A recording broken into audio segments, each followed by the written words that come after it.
యొక్క మహాకృపను బట్టి గత వారం మనము దీనత్వంలో దాగిన ఆశీర్వాదాలు ధ్యానం చేసుకున్నాం. 3 ఆశీర్వాదాలు. దీనులు పొందే 3 ఆశీర్వాదాలు. జ్ఞాపకం ఉన్నవారు మరొకసారి చెప్పుకుందాం. దీనులు తృప్తిపరచబడతారు. దీనులు తృప్తిపరచబడతారు. దీనత్వం లేని వానికి ఎంతున్నా తృప్తి ఉండదు. రెండవది, దీనులు సరి అయినటువంటి మార్గంలో నడిపిస్తాడు దేవుడు. దీనులను సరి అయిన మార్గంలో నడిపిస్తాడు. మూడవది, దీనుల మన దేవుడు 3 విషయాలు చెప్పుకున్నా. ఈ సందర్భంలో తృప్తి లేనివి కూడా ఉన్నాయని చెప్పాడు. పరిశుద్ధ గ్రంథమైన బైబిల్లో తృప్తి లేనివి కూడా 4 ఉన్నాయంట.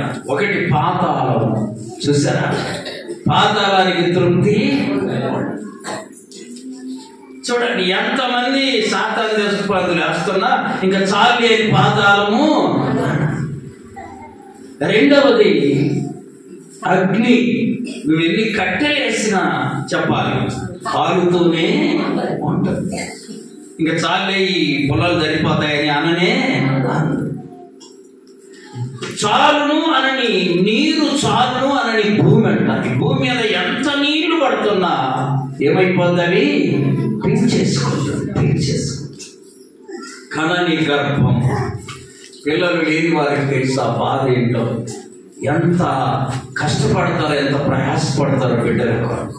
ఈ 4 భూమి మీద చాలును అని లేక తృప్తి పడ. సరే, దీనులట దేవుని సన్నిధిలో తృప్తి పొందుతారు. ధ్యానం చేసుకున్నాము 3 విషయాలు. ఈ పరిశుద్ధ దినంలో కూడా దీనత్వంలో దాగిన మరికొన్ని ఆశీర్వాదాలు చూద్దాం. చూడండి, 4వది, దీనులు భూమిని స్వతంత్రించుకుంటారు. కీర్తనల గ్రంథం చూడండి, కీర్తనల గ్రంథం 37:11 చరణం. దీనులు భూమిని స్వతంత్రించుకుంటారు. దీనత్వముతో ఉంటేనే దేవుడు నీకు అధికారం ఇస్తాడు. ఆమేన్. నువ్వు ఎర్రవీగితే నీకు అధికారము రాదు. ఒకవేళ వచ్చినా నిలువబడదు. దీనత్వముతో నువ్వు ఉంటే దేవుడు నిన్ను ఒక ఉన్నతమైనటువంటి స్థానములోనికి చేరుస్తాడు. అందుకనే దీనులు భూమిని స్వతంత్రించారు. బైబిల్లో మనకు దీనత్వము అనగానే గుర్తొచ్చే వ్యక్తి దావీదు గారు. ఆమేన్. ఎవరు? దావీదు భక్తుడు. ఎందుకో తెలుసా? ఆయనకు ఏమీ లేనప్పుడు దీనత్వమే, అన్నీ ఉన్నప్పుడు కూడా అది భక్తి. అన్ని సమకూరబడ్డాయి. రాజు అయ్యాడు. ఆయనకు కావలసిన కోరికలన్నీ దేవుడు తీర్చాడు. సమృద్ధి అయిన ధనం ఉంది, అధికారం ఉంది, అన్నీ ఉన్నా కూడా దీనత్వంగానే బ్రతికాడు. దీనుడిగానే ఉన్నాడు. ఒక మనిషి దీనత్వం ఎప్పుడు తెలిసిందంటే, అన్నీ ఇచ్చి చూస్తాడు దేవుడు. అన్నీ ఇచ్చి చూసి అందులో కూడా దీనత్వంగా ఉంటే దేవుడు అందులోని స్థిరపరుస్తాడు. ఆమేన్. కొంచెము ఇచ్చినప్పుడు నువ్వు నమ్మకంగా, స్థిరముగా, దీనుడిగా, దీనురాలిగా జీవించకపోతే నీకు ఎక్కువ ఆయన ఇవ్వనే. చూడండి, దావీదు గారు, రాజు అయిన సౌలు, వీళ్ళిద్దరూ దీనత్వం అనే మాటకు జ్ఞాపకం రాగానే దావీదుకు గుర్తొస్తాడు. చూడండి, దేవుని యొక్క పరిశుద్ధ గ్రంథంలో వాక్యంలో మనం గమనిస్తే 34వ కీర్తన 2వ చరణం. అతిశయించుచున్నాను, దీనులు దానిని విని సంతోషిస్తారు. చూడండి, సౌలు రాజుగా ఉంటే దావీదు ఎప్పుడు కూడా రాజరికం నాకు వస్తే బాగుండని అనుకోవాలి. ఆమేన్. అది దీనత్వం. కొంతమంది ఏం చేస్తారు, ఎవరైనా ఉన్నతమైన స్థానంలో ఉంటే వాడిది నాకు వస్తే బాగుండని అనుకుంటే అది సైతాన్ ఆలోచన.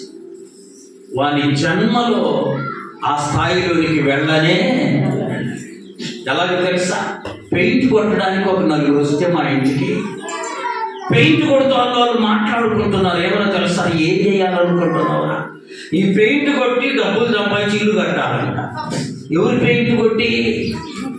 ఊరికి వచ్చి పెయింట్ కొడుతూ డబ్బులు సంపాదించి ఏం కట్టాలి అంటే ఇంట్లో పెయింట్ కొడుతూ నువ్వు ఇల్లు ఎలా కట్టిస్తావు? అది దరిద్రపు ఆలోచన. చూడండి, ఆడి జన్మంతా నేను పరీక్ష చేస్తా ఉంటా. ఒక బీడి 3 సార్లు తాగుతాడు, ఒక బీడి అది అట్లాగే ఉంటాడు. ఏంటి ఆలోచన? పెయింట్ కొట్టడానికి వచ్చినప్పుడు చక్క కొట్టి మెరిపించి ఒక కూలికి బదులు 2 కూలీలు పొందు. బిల్డింగ్ కట్టాలా ఈ పెయింట్ కొట్టి? ఎంత చెడు ఆలోచన. ఏం చేశారో తెలుసా?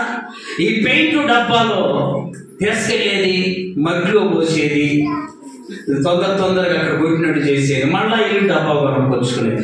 ఎన్ని డబ్బాలు కొట్టి అన్ని కమిషన్లు వాడు ఇస్తాడు. ఎన్ని కమిషన్లు తింటే నీకు బీడి తాగే స్థాయి నుండి సిగరెట్ తాగుతావు రాలేవు. చూడండి, సౌలును చూసి దావీదు ఎప్పుడు కూడా ఆ రాజు సీటు, రాజాసనం నాకు వస్తే బాగుండని అనుకోరా. అలా అనుకోకుండా రాజు ఏ పని చెబితే ఆ పని నమ్మకంగా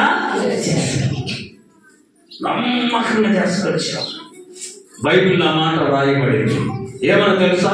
రాజు ఏం చెబితే అది సుబుద్ధి కలిగి చేసుకొని వచ్చేవాడు. దేవుడు చూశాడు, ఈ సౌలులోనేమో అసూయ ఉంది, దావీదులోనేమో దీనత్వం ఉంది. ఆమె అదే చూస్తా. చూడండి, 36 కీర్తన, 34 కీర్తన, 6వ చరణం. ఎవరంటే మొరపెట్టేది? అంటున్నాడండి, నేను దీనున్నయ్యా, నేను మొరపెడితే నా దేవుడు. దీనత్వములో ఉన్న ఆశీర్వాదాలు ఏంటంటే దేవుడు వాళ్ళకు సమీపముగా ఉంటాడు. సౌలు ఏం చేశాడు? తనను తాను హెచ్చించుకొని అసూయతో రేగిపోయాడు. తుదకు రాజరికం నుండి తీసివేయబడ్డాడు. దావీదేమో రాజాసనం మీదికి హెచ్చింపబడ్డాడు. దైవజనమా, గుర్తుపెట్టుకోవాలి, నిన్ను నీవు హెచ్చించుకుంటే నువ్వేం చేయబడతావు? తగ్గించబడతావు. నిన్ను నీవు తగ్గించుకుంటే దేవుడు నిన్ను హెచ్చిస్తాడు. దావీదు దీనత్వముతో హెచ్చించబడ్డాడు. అందుకనే భూమిని దావీదు ఏం చేశాడు? స్వతంత్రించుకున్నాడు. అంటే రాజరికపు అధికారము రాజుగా దావీదు చేయబడ్డాడు. నీకుందా? దీనత్వం ఉందా? దీనుడిగా జీవిస్తున్నావా? దీనత్వముతో బ్రతుకుతున్నావా? దేవుడు నిన్ను కానొక సమయంలో హెచ్చించి ఒక అధికారిగా నిన్ను స్థిరపరచునుగాక, ఒక ఉన్నతమైన స్థానంలో నిన్ను నడిపించునుగాక. దేవుని పిల్లల దగ్గర కనబడవలసింది చెప్పండి, ఏంటది? చెప్పాలందరూ. నేను చెప్పాను, లేలే కర్ర తీసుకొని వచ్చి లేపుతుంటే వీడెవడో నన్ను లేపుతాడని నేను చూస్తాను. నాకంటే చాలా పెద్దోడు ఆయన. ఆయన సంస్థలో ఉన్నవాడే, కానీ అయ్యా వందనాలయ్యా అని లేచి కూర్చున్నాడు. అంటాడు నాతోటి, అయ్యా తగ్గించుకుంటే మనకు పోయేది ఏమీ. ఎంత మంచి మాట! అలా తగ్గించుకుంటే మనకు పోయేది ఏమీ. చూసారా? అలా ఆత్మీయ జీవితంలో నువ్వు నేను ఎదగాలి. చప్పట్లు కొట్టి ప్రభువుని పొందడానికి మనకు కావాలి. దేవుని యొక్క మహాకృపను బట్టి దావీదులో అడుగడుగున దీనత్వాన్ని చూస్తాం. ఒకరోజు ప్రార్థన చేశాడు దావీదు గారు, అయ్యా నేను పెద్ద భవంతిలో ఉంటున్నాను, నీ యొక్క మందసమేమో గుడారములో ఉంది. ఏది ఎక్కువ? చెప్పాలి, మందసం ఎక్కువ, మన ఇల్లు ఎక్కువ. మరి మందసాన్ని వచ్చి ఎవరైనా శుభ్రం చేస్తుందా? ఎవడిల్లోడు చెప్పాలి శుభ్రము. ఇప్పుడు పండగ వచ్చింది, ఎవరింటికి వాళ్ళము పెయింట్లు వేసుకుంటాం. మరి మందసం ఉన్న ఈ ఆలయానికి వేద్దామని ఎవరికన్నా ఆలోచన వస్తుందా? దావీదుకి వచ్చింది. అది దీనత్వం. నాతాన్ అనే ప్రవక్తను పిలిచి అన్నాడు, అయ్యా నేను ఒక పెద్ద భవంతిలో బ్రతుకుతున్నాను, దేవుని మందసం గుడారములో ఉందయ్యా, నేను ఒక ఆలయం కట్టాలయ్యా దేవుని కన్నా. ఎంత మంచి ఆలోచన. అనగానే నాతాన్ అన్నాడు, నాతాన్ అనే ప్రవక్త చెప్పాడయ్యా, దేవుడు నీకు తోడుగా ఉన్నాడు, నీ మనసుకు నచ్చినదంతా నీవు చెయ్యి. ఇంటికి వెళ్ళగానే దేవుడు నాతాను ప్రవక్త అన్నాడయ్యా, నువ్వు వెళ్ళి దావీదుకు చెప్పు. ఆ దావీదు గారు యుద్ధాలు చేశాడు, అనేక మంది ప్రాణాలు తీసి రక్తాన్ని ఏం చేశాడు? కాల్చాడు. ఆయన మందిరము కట్టడానికి వీలు. ఇప్పుడు చెప్పడమే, దావీదు కట్టాలనుకుంటే కట్టగలడా లేడా? డబ్బులున్నాయి, అధికారం ఉంది, రాజు. మందిరం కట్టాలంటే చెప్పాలి కదా. కానీ దేవుడు నీ చేత కాదు, నువ్వు కట్టకూడదంటే దావీదు గారు ఏం చేశాడో తెలుసు? వెంటనే మందిరంలోకి వెళ్ళాడు. మందిరంలోకి వెళ్ళి ప్రార్థన చేస్తున్నాడు, ప్రభువా ఇంతగానో నువ్వు హెచ్చించావు, నీ కొందనాలు. ఏం హెచ్చించాడు? అడిగింది కాదన్నాడు కదా. కానీ దేవుడు వెంటనే నీకు జవాబు ఇవ్వడం కూడా ఒక గొప్ప ధన్యత. దావీదు భక్తుడు ఎంత తగ్గించుకొని తన కుమారుడు దేవాలయం కడతాడు, నువ్వు కట్టలేవంటే దేవుడు చెప్పిన మాటకు లోబడెను. ఆమె ఒకవేళ మనకు తాత్కాలికంగా నష్టంగా కనపడవచ్చు, కానీ దేవుడు చెప్పిన మాట వింటే అది ఎంతో మేలు, ఎంతో. దావీదు గారు మనమైతే చెప్పు 4 ట్రాక్టర్లు రాళ్ళు చెప్పు, 2 లారీలు సిమెంట్ చెప్పు, ఎందుకు కట్టలేనో చూద్దాం అనుకునేవా? దావీదు గారిలో దీనత్వము దాగి ఉంది. నిన్ను కదిలిస్తే దీనత్వము రావాలి. చెప్పాలి, దీనత్వము మాటలో, క్రియలో, ఆలోచనలో, తలంపులో, సమస్తములో దీనత్వము రావాలి. ఆమేన్. సరే 10 మంది ఉన్నాం సేవకులు. ఆ 10 మందిలో ఒక పెద్ద ఆయన ఒక ప్రశ్న ఇస్తాడయ్యా. ఇప్పుడు సడన్ గా మన దొరగారు వచ్చి డబ్బులు సంచి ఆడబెట్టి, బైబిల్ సంచి ఆడబెట్టి, ఏది తీసుకుంటావు అంటే నువ్వు ఏది తీసుకుంటావు, ఏది కోరుకుంటావు, ఏది పట్టుకుంటావు అని అంటే వెంటనే ఈ 9 మంది మన్నాము డబ్బులు తీసుకుంటామని చెప్పి ఒక ఆయన అన్నాడు, డబ్బులు నేను బైబిల్ సంచే తీసుకుంటా. దీనత్వం, అది దీనత్వం. బైబిల్ తీసుకుంటే బైబిల్లో డబ్బు కూడా దాగి ఉంది. దీనత్వం అత్యంత దేవునికి ఇష్టమైనది. ఆమేన్. ఇప్పుడు చూడండి, యేసయ్య పుట్టిన పట్టణం పేరేంటి? జనకొండ పట్టణం. ఏ పట్టణం? ఎంత అన్యాయం అమ్మా, నేను సేవ చేయడం మీరు అన్యాయంగా కనపడుతుంది. మీరు ఏ ఊరు? బెత్లెహేం. అమ్మా ఏ ఊరు? మళ్ళా డౌట్ దాన్ని నేను చెప్పిన డౌటే, నోటి నిండా చెప్పట్లా. బెత్లెహేం పట్టణంలో ఎంతమంది గొప్ప గొప్ప వాళ్ళు ఉన్నారు. యేసు ప్రభు ఎక్కడ జన్మించాడో చెప్పాలి? పశువుల ముందు ఎక్కడికి వెళ్ళారు? సత్రములోనికి. సత్రములు ఎవరు వెళ్ళేది? ఏ ఇల్లు, ఏ స్థలము ఏమి లేనోడు ఆ ఊర్లో పోయి సత్రంలో పడుకుంటాడు. యేసు ప్రభువును జన్మించే సమయంలో వాడు తీసుకెళ్ళింది సత్రంలో కంటే ఇంకా వాళ్ళకి ఏమి ఆధారము. అక్కడ కూడా స్థలం లేదని అంటే ఎక్కడికి వెళ్ళారు? పశువుల ఆత్మీయ జీవితంలో అక్కడి నుంచి నేర్చుకోవాలి మనం. ఆమేన్. ఆయనకే సత్రములో స్థలం లేదు. ఆయన వెళ్ళి పశువుల తొట్టిలో ప్రసవించి పడుకోబెట్టారు. ఎంత దీనత్వం! అదే మనం వాడుకుంటాం, ఎంత దీనాది దీనము. ఆ బెత్లెహేములో ఎంతమంది గొప్పవాళ్ళు ఉన్నారు, వాళ్ళు ఇళ్ళకి వెళ్ళాడో దేవుడు వెళ్ళాల. అంటే దాని అర్థం ఏంటో తెలుసా, మరియమ్మకు కూడా అక్కడ స్థలము ఉంటే మా ఇంట్లోకి పదండి అనేదిగా. ఆలోచించండి, మరియమ్మకు ఇల్లు స్థలం ఉంటే ఏం చెప్పేది, ఆ ఇంటిలోనే ఉండేది. అంటే అంత దీనత్వములో ప్రభు వచ్చాడంటే నీవు నేను అక్కడికి వెళ్ళి అక్కడి నుంచి భక్తిలో పెరుగుదుముగాక. పై భక్తి కాదండి. దేవుడు మనలని అప్పుడు భూమిని స్వతంత్రించుకునే వారిలారా సిద్ధపరుస్తాడు, స్వతంత్రించుకునే వారుగా మనల్ని స్థిరపరుస్తాడు. దావీదు ఎంత దీనుడో అంత గొప్పవాడయ్యాడు, ఎంత దీనుడో అంత గొప్పవాడు. సౌలు వేల కొలదీయు, దావీదు 10,000 చూసారా, అంత గొప్పవాడైపోయాడు. నువ్వు నేను అంత తగ్గింపులోనే మనం భక్తిని ప్రారంభించాం. అప్పుడు దేవుడు నిన్ను ఏం చేస్తాడు, దేవుడు నిన్ను ఆశీర్వదిస్తాడు. చూడండి, దేవుని యొక్క పరిశుద్ధ గ్రంథంలో దీనులు పొందుకునే 5వ ఆశీర్వాదం, దీనత్వంలో దాగిన 5వ ఆశీర్వాదం కీర్తనలు 14వ కీర్తన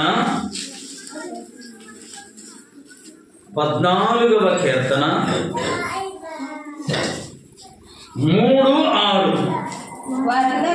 వారు అందరూ దారి తొలగి బొత్తిగా చెడి ఉన్నారు, మేలు చేయువారు ఎవరును లేరు, ఒక్కడైనను లేరు. యెహోవాకు ప్రార్థన చేయక ఆహారము మృంగునట్లు నా ప్రజలను మృంగుచు పాపము చేయు వారికందరికి తెలివి లేదా, పాపము చేయువారు బహుగా దీనులకు భయం ఉండదు. గుర్తుపెట్టుకోవాలి, దీనులకు అమ్మ చెప్పాలి, దీనులకు. ఒకసారి పోలీసులు వస్తుంటే అందరూ పరిగెత్తుతుంటే ఒక ఆయన నిలబడి చూస్తాడు. అరే ఏంద్ర అందరూ పరిగెత్తు, నువ్వు పరిగెత్తాలి, నా దగ్గర ఏముంది ఆయన చేయటం, నా దగ్గర ఏముంది ఒక తీసుకోవడానికి, నేను యాడున్నా ఒంటరి వాడని, నా దగ్గర ఏం లేదయ్యా. మరి వాళ్ళందరూ ఎందుకు పని, వాళ్ళకాడు ఏమో ఉంది. దీనత్వములో నోడు తగ్గించుకుంటాడు కాబట్టి దేనికి భయపడడు. గుర్తుపెట్టుకోవాలి, దేనికి భయపడడు. పేదమ్మ హాస్పిటల్లో ఆపరేషన్కి వస్తే ఆపరేషన్ చేస్తా డాక్టర్ అడిగాడు ఒక మాట, మా మార్తమ్మ గారు, ఏం పేరు మార్తమ్మ గారు, నీకెవరు లేరన్నావుగా, ఒకవేళ ఈ ఆపరేషన్ ఫెయిల్ అయి చచ్చిపోతే ఎట్లా అని ప్రశ్న వేసాడంట. ఆపరేషన్ చేసే డాక్టర్ ఆపరేషన్ ఫెయిల్ అయ్యి చనిపోతే ఎలా అని అంటే అన్నదంట, అయ్యా ఇక్కడ కళ్ళు మూస్తే చెప్పాలి, యేసయ్య దగ్గర కళ్ళు చప్పట్లు కొట్టాడు. ఇక్కడ నేను కళ్ళు మూస్తే డాక్టర్ గారు యేసయ్య దగ్గర కళ్ళు తెరుస్తాడు. మరి నీకు ఇంటి దగ్గర ఏం లేదా, ఏమీ లేదయ్యా, ఉన్న బైబిల్ ఉంది, ఆ బైబిల్ నాతో పాటే తెచ్చుకున్నా. చూసారా, భయం ఉండదు. దీనులకు తగ్గించుకునే వాళ్ళకు భయం ఉండదు, హెచ్చించుకునే వాళ్ళకి అది పోతేమో ఇది పోతేమో ఏమేమో పోద్దని ఏముంటది, భయం ఉండదు. దీనులకు భయం ఉండదు. దీనత్వములో ధైర్యం ఉంటుంది కానీ భయము. చూడండి, 116వ కీర్తన 116వ కీర్తన 6వ చరణం. యెహోవా సాధువులను కాపాడువాడు, నేను కృంగి ఉండగా ఆయన నన్ను నీవు కృంగి ఉంటే దేవుడు నిన్ను లేవనెత్తుతాడమ్మా. నీవు ఎంత కృంగిపోయిన భయపడాల్సిన పనిగా దేవుడే మనలను లేవనెత్తు. చూడండి, 30వ అధ్యాయము సమూయేలు మొదటి గ్రంథం 30వ అధ్యాయము 6వ వచనం. మొదటి సమూయేలు 36. దావీదు మిక్కిలి దుఃఖపడెను మరియు తమ తమ కుమారులను బట్టి కుమార్తెలను బట్టి జనులందరికీ ప్రాణము విసిగినందున రాళ్ళు రువి దావీదును చంపుదము రండని వారు చెప్పుకొనగా దావీదు తన దేవుడైన యెహోవాను బట్టి ధైర్యం తెచ్చుకున్నాడు. ఇబ్బంది వస్తే ఎవరి వైపు చూడాలి? దేవుని వైపు చూడాలి. నువ్వు కృంగిపోయే పరిస్థితులు వస్తే దేవుని వైపు చూడు. ఆయనే నిన్ను లేవనెత్తు దేవుడు. కృంగిన వేళ నన్ను లేవనెత్తిన చిరునామా నీవేగా. కృంగిన వేళలో నన్ను లేవనెత్తిన చిరునామా నీవేగా. నీ కృపా నిత్యముండును, నీ కృపా నిత్య జీవము, నీ కృపా వివరింప నా తరమా యేసయ్యా. నీ కృపా నిత్యముండును, నీ కృపా నిత్య జీవము, నీ కృపా వివరింప నా తరమా యేసయ్యా.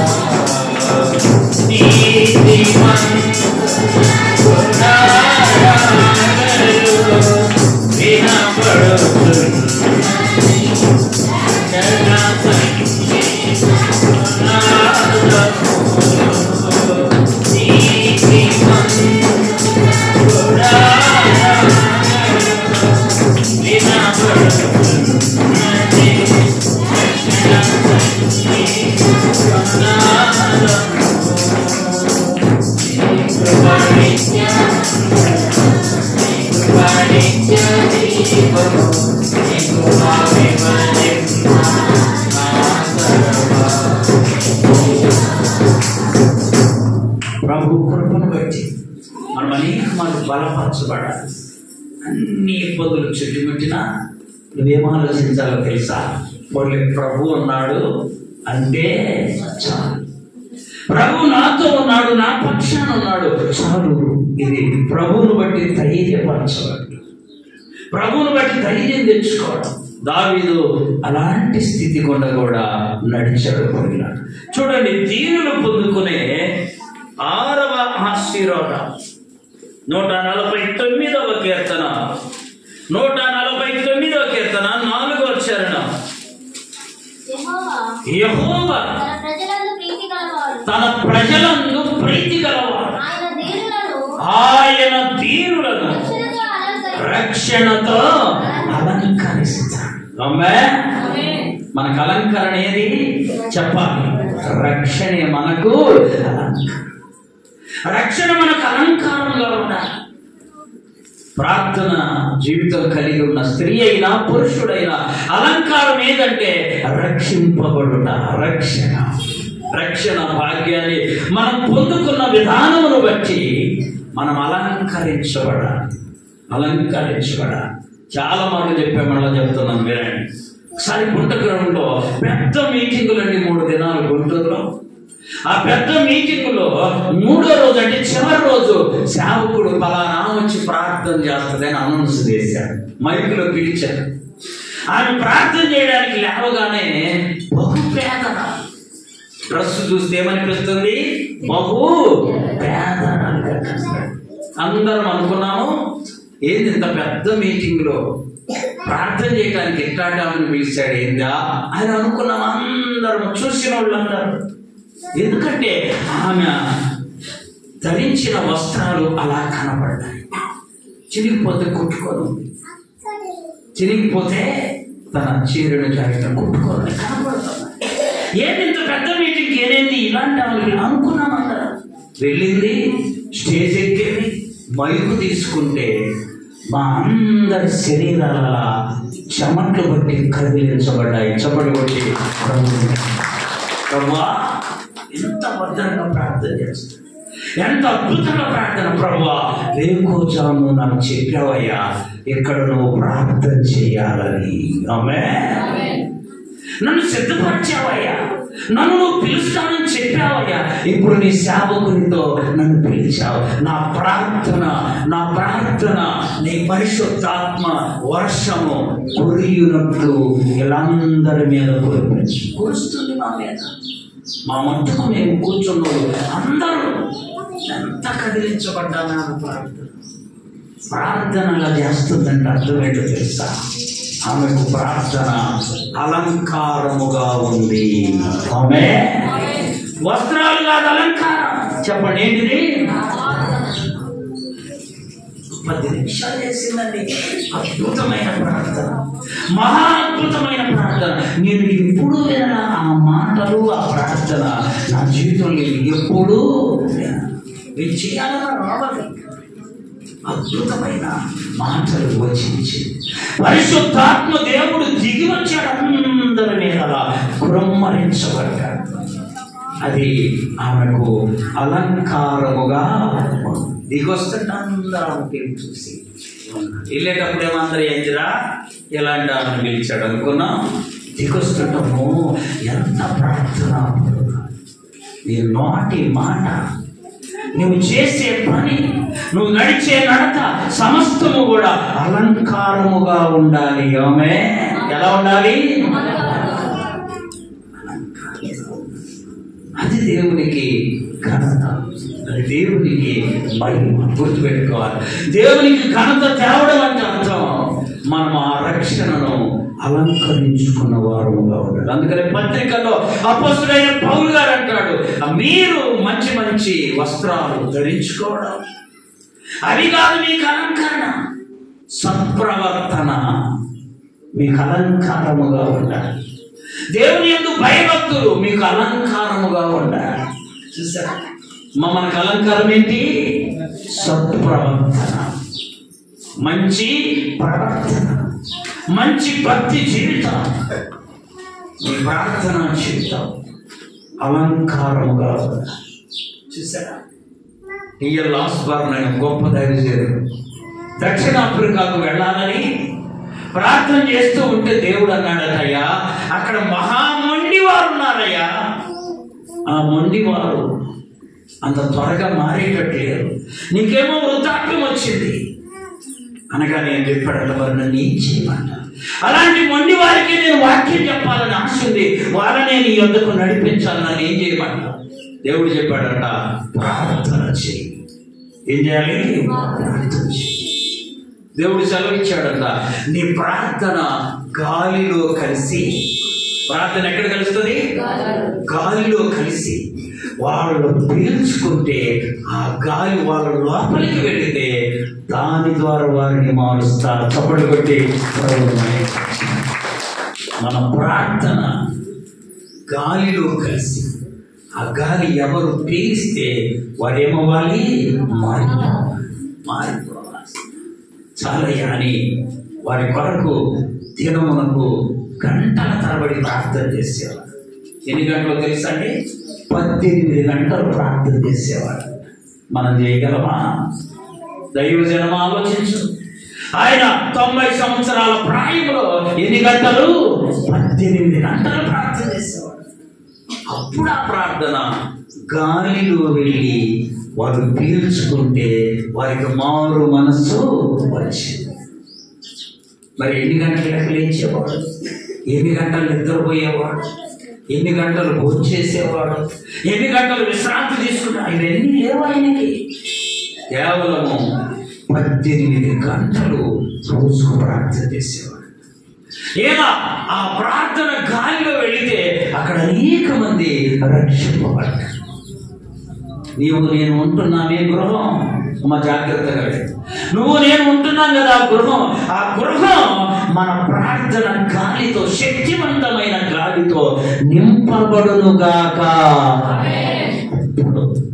ఇంటిలో అడుగు పెట్టిన ప్రతి వానికి ఆ ఊపిరి రక్షణ ఊపిరిగా మారిపోతుంది.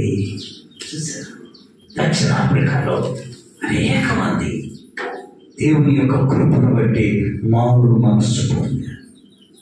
దాని కొరకు ఏం చేయాలి? గంటలు గంటలు ఏం చేశాడు?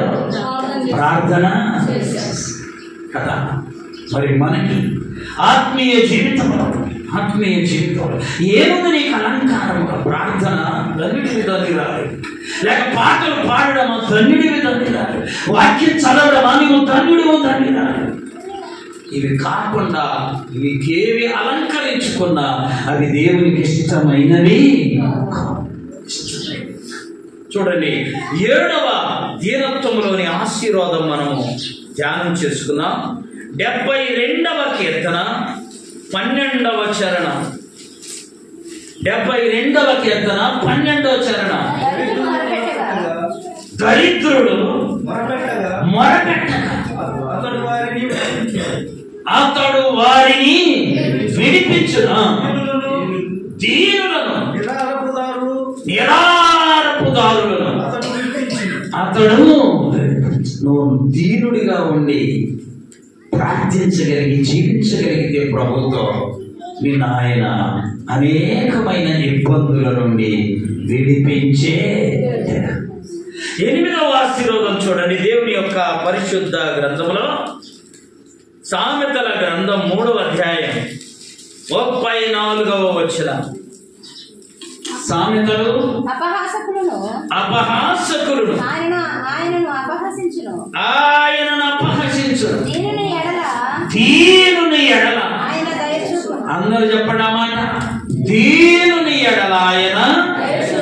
మరలా చెప్తాం, దీనుని ఎడల ఆయన. దీనత్వంలో దేవుని దయను సంపాదించుకుంటా. ఆమేన్. దీనత్వములో ఎవరి దయ? దేవుని దయను సంపాదించుకుంటాం. చూసారా, బైబిల్లో మనం అనేక మాటలు ధ్యానం చేసుకున్నాం. సురోపెనిక్ అనే ఒక స్త్రీ వచ్చి, కనాను స్త్రీ, ఆమె వచ్చి సురోపెనిక వంశము నుండి యేసు ప్రభు దగ్గర విజ్ఞాపన చేసేది, ప్రభువా నా కుమార్తె దయ్యం బట్టి బహు బాధపడుతుందయ్యా, నువ్వు ఒక మాట సెలవించి ఆమెను బాగు చేయాలి. వెంటనే ప్రభు ఆమెకు జవాబు ఇవ్వాలా? ఆమెతో ఒక మాట అయినా మాట్లాడాలి. చూసారా, ప్రార్థనకు వస్తే కొన్నిసార్లు ప్రార్థన చేస్తుంటే ప్రభుతో గడుపుతుంటే కొన్నిసార్లు జవాబు రాదు. అంత మాత్రం చేత దేవుడు వినలేదని అనుకోమాక, దేవుడు వింటున్నాడు కాబట్టి నేను గమనిస్తూ పరిశీలన చేస్తూ ఎప్పుడైతే ఆమె రీతి గడుపుతా ఉందో ప్రభు జవాబు ఇవ్వాలి. శిష్యులు అన్నారంటే, బోధకుడా ఈమె ఉదయం నుంచి మనం వెంటబడి కేకలేస్తుందయ్యా, ఈమెను పంపించేసే. యేసు ప్రభు రామత అంటున్నాడమ్మా, పిల్లలు తినాలనే రొట్టె కుక్క పిల్లలకి ఎలా వేయమంటావు? చూసారా, మాట అనగానే ఆమెలో కోపం రా, ధ్యానంతం ఉంది, తన్నుల కొద్ది ధ్యానంతం ఉండేసరికి అనేది, అవును ప్రభువా. ఏమిటికి అవును? నేను కుక్క పిల్లని.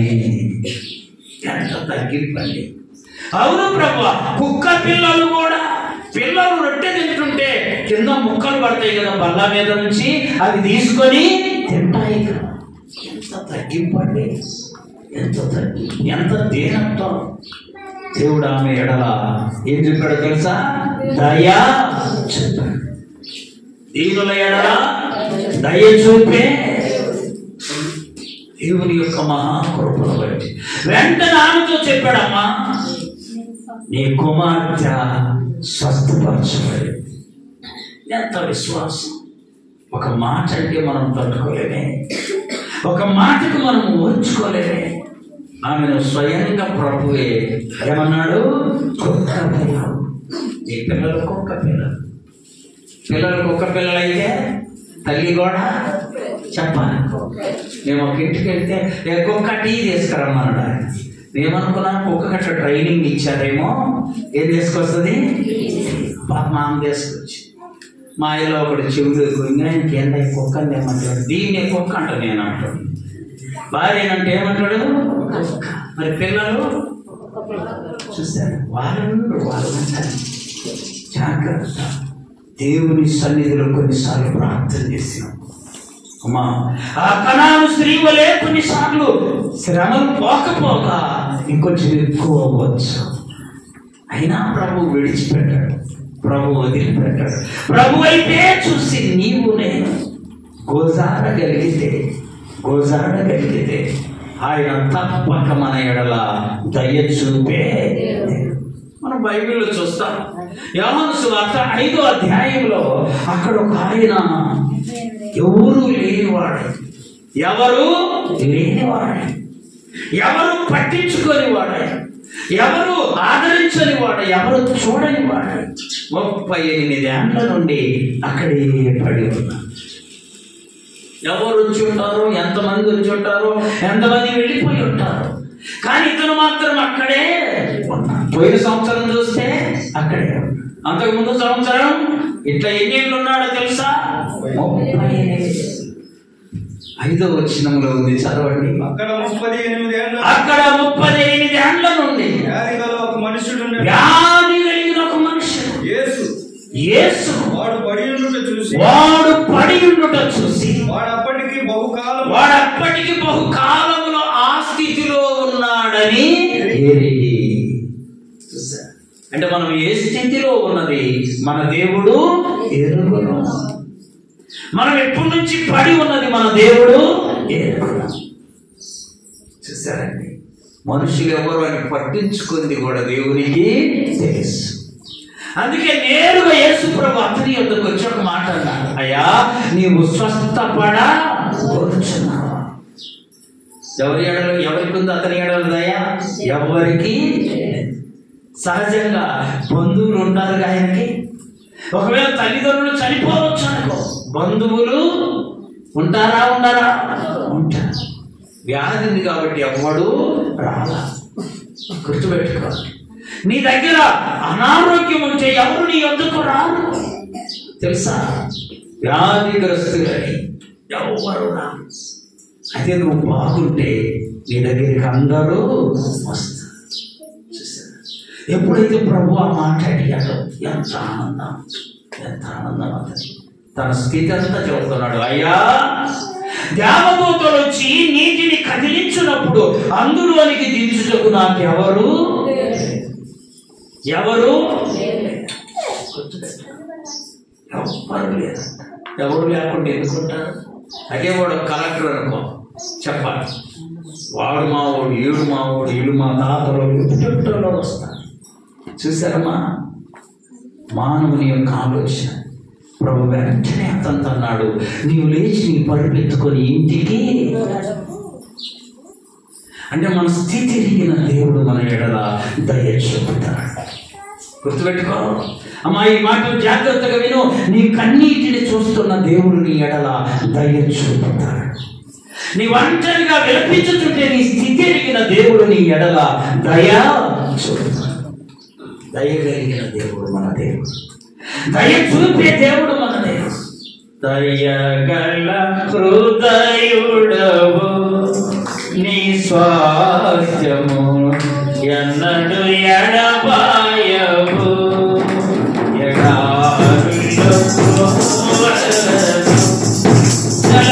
జలరాశులలో త్రోవలు ఏర్పరచువాడవు. సర్వలోకము నీకు నమస్కరించి నిన్ను కొనియాడును. దయగల హృదయుడవు నీ స్వాస్థ్యమును ఎన్నడు ఎడబాయవు. ఎడారిలో పూటలను జలరాశులలో త్రోవలు ఏర్పరచువాడవు. సర్వలోకము నీకు నమస్కరించి నిన్ను కొనియాడును. దయగల హృదయుడవు నీ స్వాస్థ్యమును ఎన్నడు ఎడబాయవు. ఈ పాట చాలా మందికి రావాలి. ఒక ప్రశ్న వేస్తాను, జవాబు చూడండి. సినిమా హాల్కి వెళ్తావు. ఎక్కడికి? సినిమా చూడటానికి హాల్లోకి వెళ్ళా. ఎన్ని గంటలు చూస్తావు? చెప్పండి, తప్పేనా? 3 గంటలు 2 గంటలు చూస్తా. ఒక పుస్తకం తీసుకొని పోయి రాసుకుంటావా? చెప్పాలి. ఎవ్వరు బయటకు వచ్చినప్పుడు మొత్తం చెప్పు. ఏదో దాని గురించి బయటకు వస్తే స్టార్టింగ్లో ఏం జరిగింది, మధ్యలో ఏం జరిగింది, వాడు ఇంత స్టెప్పులు వేసాడు, ఏమేం మాట్లాడాడు, చివరికి ఊరి కొట్టాడు, ఎట్లా అన్నీ మొత్తం చెప్పేస్తాడు ఏదో దాని గురించి కదా. ఒక పాట ఒకసారి అంటే 2 సార్లు 3 సార్లు నేను పాడుతుంటున్న ఆశ ఏంటంటే మీరు కలిసి పాడరు. పుస్తకం అన్న పాట నాకు సాయి రాదు. సినిమాలో పుస్తకం లేదు, చెప్పాలి. అమ్మా నీకు సాయి చెప్పేవాడు ఎవడు? బయటకు వస్తే రాగా స్టోరీ మొత్తం చెబుతా కదా. అంటే దేవుడు ఇంట్రెస్ట్తో చూస్తున్నావు. ఎక్కడేమో ఇంట్రెస్ట్ ఉండాలి. ఈ దయగల హృదయుడు అనే పాటలు చాలా అర్థాలు ఉన్నాయి. ఈ పాట మనం నేర్చుకోవాలి అని నీలో ఆశ కలగాలి. కొంతమంది చూడండి, ఆ పాటలో పలానా తప్పు ఉంది సత్యమని హీరోకి ఫోన్ చేస్తారంట. నువ్వు సరిగ్గా పలాని పాటలో పలాందని. నాకు ఎప్పుడన్నా ఫోన్ చేశారా? అమ్మా మనం హీరోలు కాదు, నేను చెప్పాను 0. దేవుడికి వాళ్ళందరూ ఏం చేశారంట? 0. జాగ్రత్త. ప్రభు సన్నిధిలో దీనత్వాన్ని ధరించుకుందా. ఏ విషయంలోనైనా దీనత్వాన్ని ధరించుకుందా. ఆ స్థితిని ఎదిగి ఆ వ్యక్తిని లేవనెత్తాడే దేవుడు. ఆ దేవుడు నిన్ను నన్ను కూడా లేవనెత్తునుగాక. మోకరించండి, ప్రార్థన చేసుకుందాం. ఎంతవరకు దేవుని మాటలు విన్న సహోదరుడు, ఆ సహోదరుడు దేవుని మాట భవిష్యత్తుగా విన్నా.